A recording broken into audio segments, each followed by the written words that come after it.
This is CNN Breaking News. Suara Metro Indonesia, Biro Semarang. Suara Metro Indonesia, pemirsa di seluruh Indonesia. Siang ini kita ada di Gua Kreo nih pemirsa. Kita akan explore ke dalam-dalamnya sambil melihat. Ini kita di pintu gerbang masuknya ya. Gerbang masuk. Jadi pengunjung silakan masuk dulu. Di sini ada tulisan roda 2 dan roda 4 untuk melapor kepada petugas. Baru nanti setelah dapat karcis dipersilakan masuk. Untungnya ya.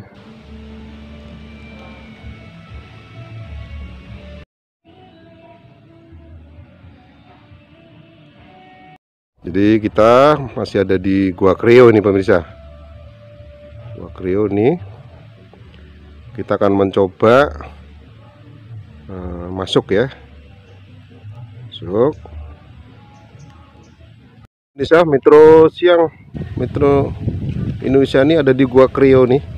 Ini beberapa penghuninya baru bermain-main ini.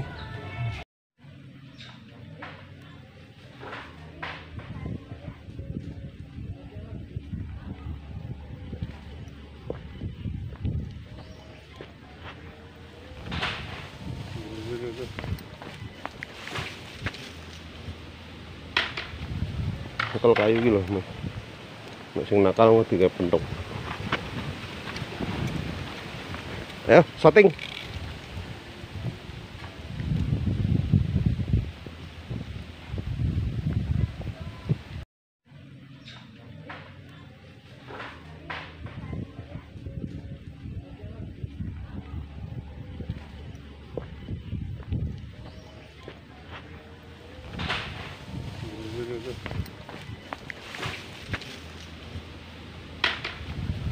Nakal kayu gitu loh, masih nakal mau 3 pentok.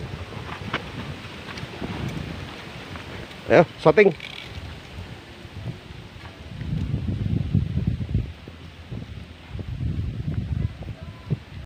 Jadi pemirsa kalau begitu masuk ya, ini biasa di pohon atau di jalan yang menuju ke musola toilet kuliner pintu keluar ini ada beberapa penghuni ya. Ini seperti ini nih, baru garuk-garuk ini. Ini baru garuk-garuk ini penghuninya. Mudah-mudahan dia tidak nakal. Ini anaknya nih. Ini biasa di pohon ini pada bermain-main di sini. Nah ini.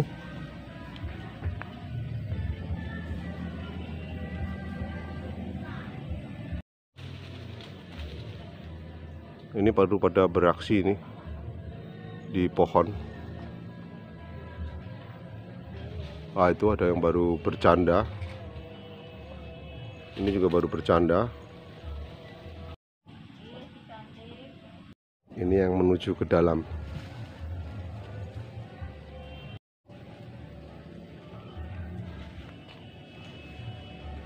Ini danaunya ya.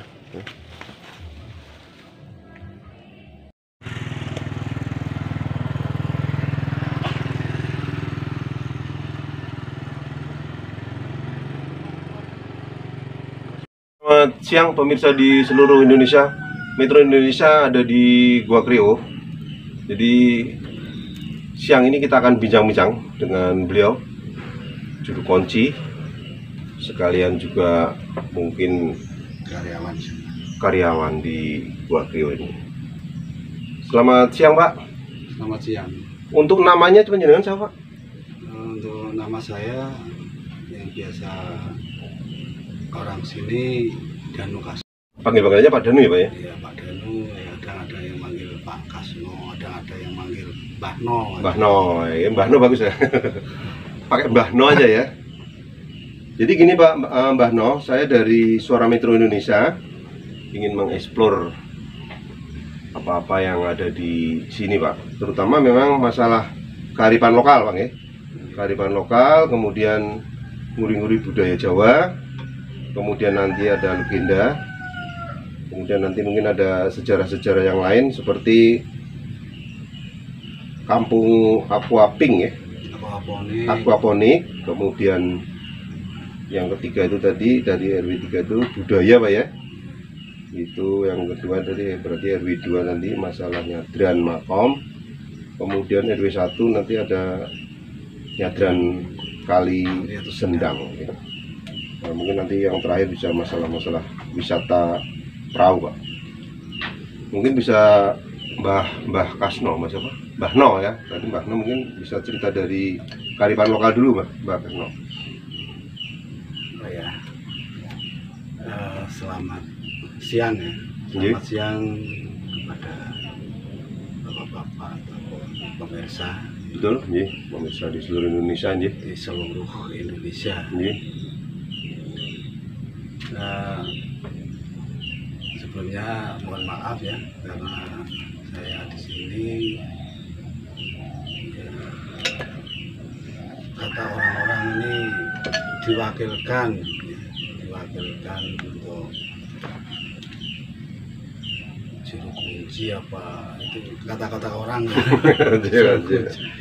Tapi sebenarnya saya kan karyawan di objek wisata Gua Kreo ya, karena ya sering saya mendampingi tamu-tamu ataupun mendampingi pengunjung. Ini juga saya sering mendampingi ya, barangkali ya, minta informasi tentang di Gua Kreo ya. Jadi begini para pemirsa, saya hanya bisa yang akan saya sampaikan yang saya bisa aja. Iya Pak. Ya, mungkin tidak terlalu jauh ya. Nah, yang biasa saya kasih kepada orang-orang. Jadi untuk masalah kearifan lokal ini tentang di kampung ya, kampung Talon Kacang. Ini sebelum masuk di objek wisata Gua Kreo ini kan melewati kampung yang namanya Kampung Talon Kacang. Kampung Talon Kacang. Iya Pak. Nah, memang banyak sekali yang namanya apa ya, karena dikait-kaitkan dengan adanya Gua Kreo dikelola oleh Pemkot ataupun pemerintah ini. Sebelumnya ini memang sudah ada yang namanya ya bisa dikatakan budaya, termasuk kearifan lokal yang di Jawa ini memang ada upacara-upacara ataupun ya istilahnya sodakoh, sodakohan, orang-orang kampung sini mengatakan itu tiap hari raya Idul Fitri ya, hari yang ketiga ini ada yang namanya ritual sesaji rewondo. Itu hanya sebuah nama. Karena apa saya membuat membuat nama ritual sesaji rewondo ini karena di sini banyak kera ya, ataupun kedak ini. Akhirnya saya mengambil nama dengan sebutan rewondo. Rewondo ini adalah kedak ataupun kera. Dengan adanya karena lingkungannya banyak sekali kedak-kedak ataupun kera yang sering ke rumah-rumah penduduk. Nah, ini supaya cerita ini bisa menarik. Bisa menarik. Jadi untuk kesimpulannya ini bukan saya pribadi, ini banyak ya dari ya khususnya dulunya ini karyawan Gua Kreo ini memang membuat acara yang agak mirip-mirip yang ada di Bali ya, kan di Bali itu ada yang namanya upacara apa itu di Bali. Terus nah di sini memang dulunya memang sudah ada yang namanya nyadran gua. Supaya nyadran gua ini diganti acara ini bisa mendatangkan tamu atau pengunjung yang banyak yang bisa mengangkat daerahnya ini, membuat nama yang menarik, yaitu dengan nama Ritual Sesaji Rewondo. Ritual Sesaji Rewondo ya. Ya, ini dulunya yang Nyadran diganti nama Sesaji Rewondo itu. Kita sambil mengerokok nggak apa-apa? Boleh, boleh. Iya, Pak. Ini untuk kearifan lokal memang perlu, ini sebenarnya sudah dilakukan mbah-mbah dulu ya. Kalau leluhur kita dulu sudah melakukan yang namanya upacara-upacara kayak ya sedakoan gitu. Iya. Nah, kita nguri-nguri ya istilahnya, nguri-nguri ya, bisa dikatakan ini kearifan ada tergantungan dengan budaya. Jadi tidak bisa lepas ini, namanya kearifan ini ya. Satunya ini nama kampung, terus termasuk orang-orangnya, terus punya adat istiadat apa, ini yang disebut kearifan lokal seperti itu. Berarti kalau Nyadran tadi ada apa, Pak? Nyadran Makom ya, Pak, ya, sama Nyadran Kali Sendang, Pak. Itu juga teman-teman dari desa sini, Pak, yang mengadakan. Sebenarnya sih kan wilayah Kandri. Iya. Wilayah Kandri itu ada 4 RW. Iya. Ada 4 RW yang RW 1 ini Nyadran Kali. Iya. RW 2 ini Nyadran Kubur atau makam. Iya. Terus RW 3 ini yang dikenal budayanya. Iya. Kalau pas malam 1 Suro ini yang namanya barian. Terus yang di RW 4 ini kampung aquaponik. Iya.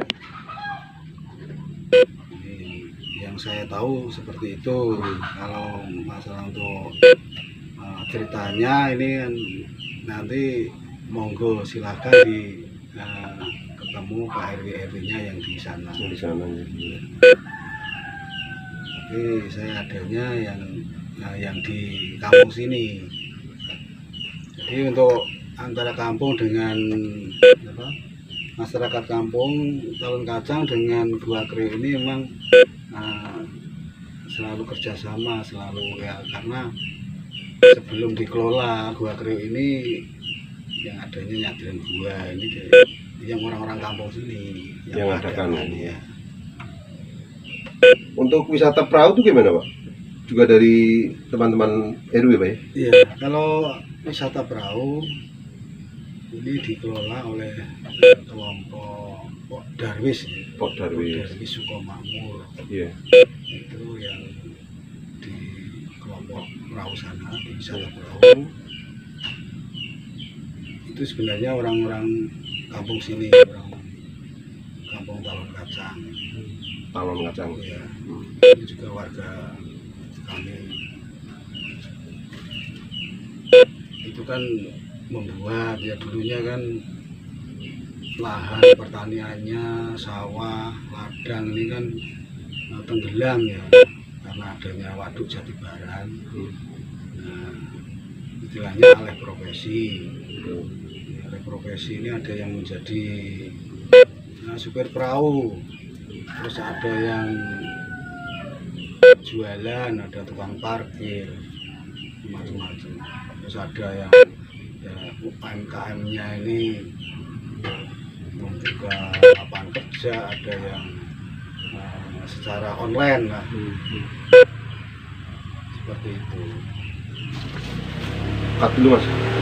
Di seluruh Indonesia, Suara Metro Indonesia masih bersama Mbah Nol. Ini Mas Arif mau bincang-bincang dengan Mbah Nol. Silakan, Mas Arif. Selamat sore, Mbah Nol. Selamat sore. Ini mau menyampaikan saja bagaimana sejarah Gua Kreo dari asal mulanya kan dari mana, terus dari siapa, sejarahnya, terus gimana? Monggo. Ya, untuk legenda Gua Kreo yang sudah biasa saya ceritakan, ini masalah perjalanan Sunan Kalijogo ini, karena Gua Kreo ini petilasan Sunan Kalijogo dulunya untuk semedi ya. Nah, baik para pemirsa di seluruh tanah air ya, untuk legenda Gua Kreo ini diawali dari keberadaannya para wali di tanah Jawa. Dan kebetulan pada waktu itu di pesisir utara itu ada Kesultanan Demak yang dipimpin oleh Raden Patah. Nah, 9 wali ini bukan 9 wali ya, ini sebuah perkumpulan, karena di situ ada Wali Songo. Ini ada nama Wali Songo, ini adalah sebuah perkumpulan para wali. Dan ini merencanakan untuk penyebaran ajaran Islam di tanah Jawa. Belum adanya masjid ataupun tempat untuk beribadatan ataupun pusat penyebaran ajaran Islam. Beliau ini para wali bekerjasama dengan 3 sultan membangun masjid. Maksud dan tujuan ini untuk pusat penyebaran ajaran Islam di tanah Jawa. Dan hari ini membangun masjid dan para wali ini mendapat tugasnya masing-masing. Karena untuk kebutuhan membangun masjid ini banyak sekali ya kayu yang harus didapatkan, ya otomatis. Nah, para wali ini ada 4 wali, ada Sunan Ampel, Sunan Bonang, Sunan Gunung Jati, dan Sunan Kalijogo ini membawa kayu jati untuk soko guru masjid. Karena soko guru ini adalah tiang penyangga atap yang tengah-tengah itu ada 4 yang masing-masing dari para wali tersebut. Ya, salah satunya itu Sunan Kalijogo mencari kayu jatinya sampai ke daerah Gua Kreo ya. Ini karena perjalanan pada waktu mencari kayu jati ini, dan beliau menemukan pohon jati yang besar tinggi ini. Setelah mau ditebang, pindah tempat ataupun ngaleh. Nah, dengan ngalehnya pohon jati ini oleh beliau Sunan Kalijogo ini dinamakan Jati Ngaleh. Makanya di kota Semarang ada yang namanya kota Jati Ngaleh, itu kejadiannya pohon jati yang ngaleh. Nah, karena ngalehnya ini ke arah barat daya, beliau meneruskan perjalanan untuk mencarinya. Setelah ditemukan di Jati Kalangan, di daerah Buja, sana, kayu jati ini akhirnya bisa ditebang. Karena membawanya ini dan untuk jalan ini terlalu sulit, akhirnya dibawa melalui aliran sungai. Nah, setelah kayu ini bisa penter ataupun berjalan terus, akhirnya kayu nyangkut di salah belokan sungai, salah satu sungai yang belok Yiku.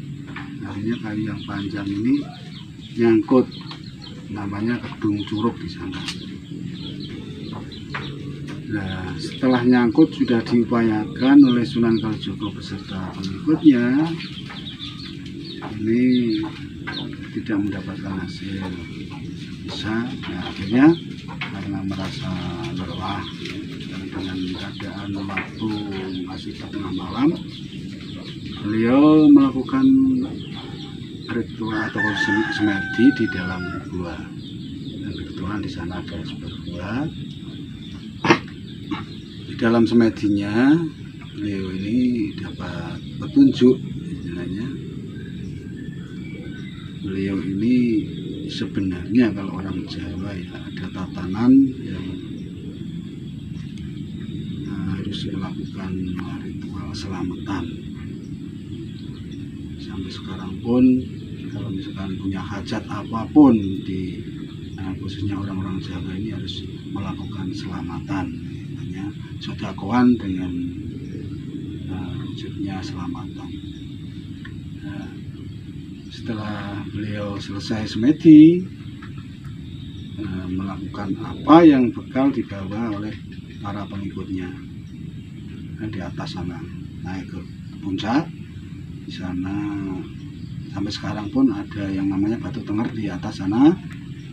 Itu beliau beserta pengikutnya ini melakukan ritual selamatan itu ala kadarnya, karena bekal-bekal yang dibawa ini seolah-olah untuk keselamatan ya. Terus setelah melakukan selamatan itu, beliau ketemu dengan empat ekor kera. Empat ekor kera itu yang berwarna-warni, yaitu warnanya merah, kuning, putih, dan hitam. Empat kera ini ingin membantu Sunan Kalijogo membawa Kalijati menuju ke Demak, namun tidak diperbolehkan.